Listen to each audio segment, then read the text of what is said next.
wins or loses in a voluntary exchange? How do we know that both parties benefit from a voluntary exchange?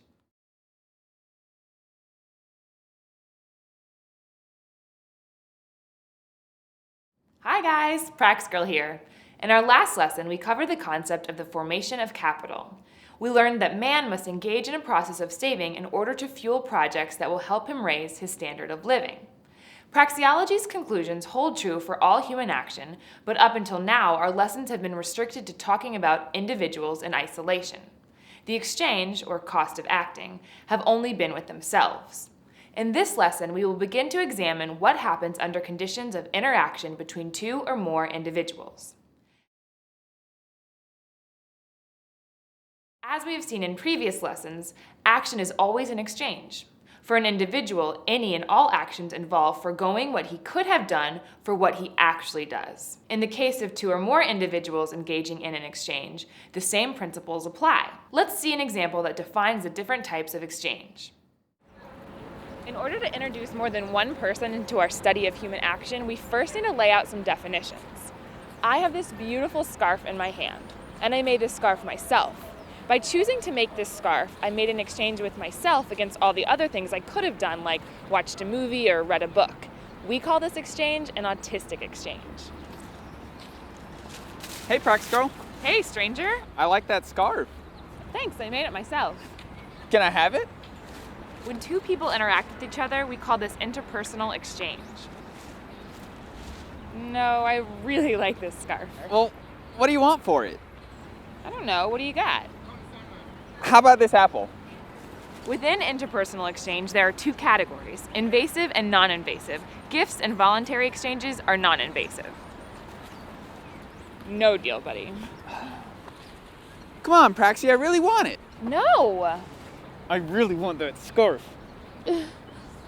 Invasive action is another type of interpersonal exchange. War, assault, murder, slavery are all types of invasive action. I really want that scarf. Fine, take it. Ugh. Well, that didn't go the way I wanted. Rewind.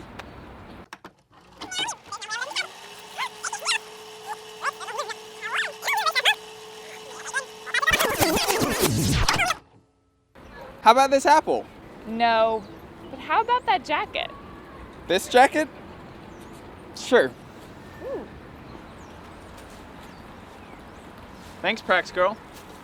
Call me later.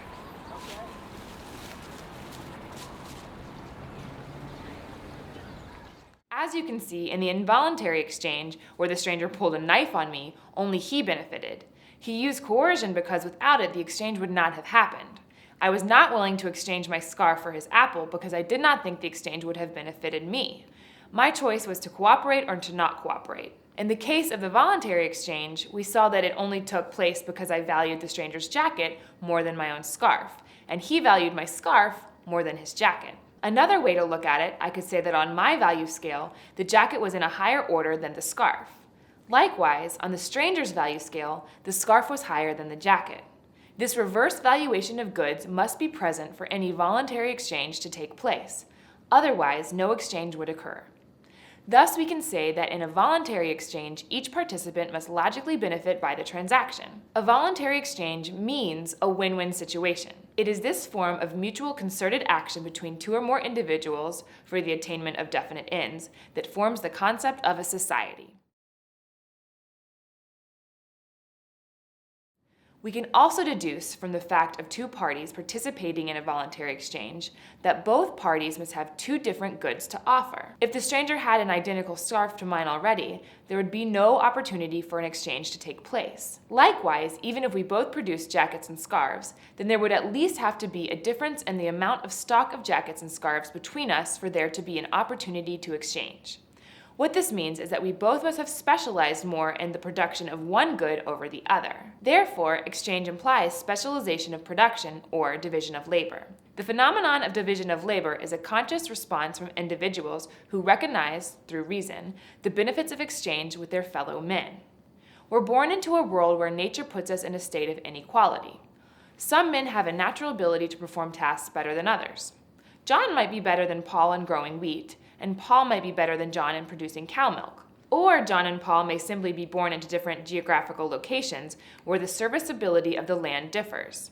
Because of these differences among the natural abilities of men and the natural characteristics of various places on Earth, we observe that individuals are more productive when they specialize in performing a certain kind of task and exchanging with others rather than performing isolated tasks as self-sufficient individuals. People divide and specialize their labor and then trade. Clearly, it's far more efficient for a group of individuals to each dedicate their time and effort into specializing in only producing one good, rather than attempting to produce various goods. If John is better than Paul in farming, and Paul is better than John in producing cow milk, then both will be better off if John completely focuses on farming and Paul completely focuses on producing cow milk, and they engage in trading their respective products. There are situations where one individual can far surpass a potential trading partner in all productivity. If we consider that Paul were better at both farming and producing cow milk than John, the question might be asked, why would Paul engage in an exchange with John? Suppose that in a day, Paul makes 12 bags of wheat over 12 hours and milks 6 cows in the remaining 12 hours. John, who is not as efficient, only manages to produce 6 bags of wheat in 12 hours and milk 2 cows in the remaining 12 hours. If Paul and John both work at this pace in isolation, their total production is 18 bags of wheat and 8 cows milked. If we consider both individuals in isolation, then we can say that the cost of each bag of wheat for Paul is 2 units of milk. Likewise for John, the opportunity cost, the cost he forgoes in terms of milk to make 3 bags of wheat, is 1/3 of a unit of milk. Paul, the superior producer in both products, could still see an opportunity to increase his productivity through trade. John can switch his production and focus on what he is best at, wheat, and stops his production of milk completely. He dedicates 24 hours a day to producing wheat in order to trade with Paul. This allows Paul to slow his production of wheat and dedicate more time into producing milk in the anticipation of trade with John. If Paul and John exchange, Paul may give John 2 units of milk in exchange for John's 5 bags of wheat, while John now has 7 bags of wheat and 2 units of milk. Let's total up the production between Paul and John. Before cooperation, 18 bags of wheat and 8 units of milk. After cooperation, 20 bags of wheat and 8 units of milk. So what have they gained in this example? Exactly 2 more bags of wheat. 1 more bag of wheat for Paul and 1 more for John. No technology increased, no capital was added. It was merely that 2 individuals applied their reasoning to recognize that exchange would benefit both of them. This important principle, that exchange may beneficially take place even when one party is superior in both lines of production, is fundamental to understanding the benefits of free voluntary trade and how a society prospers. If one party is superior than the other in producing both the goods, then it should focus on producing the good at which it has maximum advantage over the other party. A surgeon is better than his assistant in both surgery and cleaning instruments, but because he is much better in surgery than cleaning instruments, it's beneficial for him to hire the assistant to take care of the instruments and fully devote himself to perform surgeries. This is known as the law of association.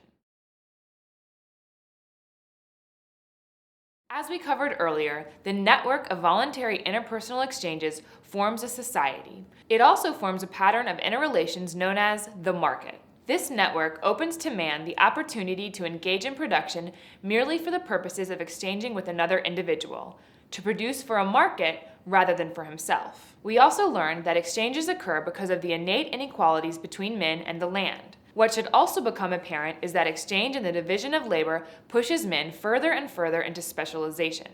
It intensifies these innate inequalities. The division of labor causes some places to be cities and other places to remain farmland.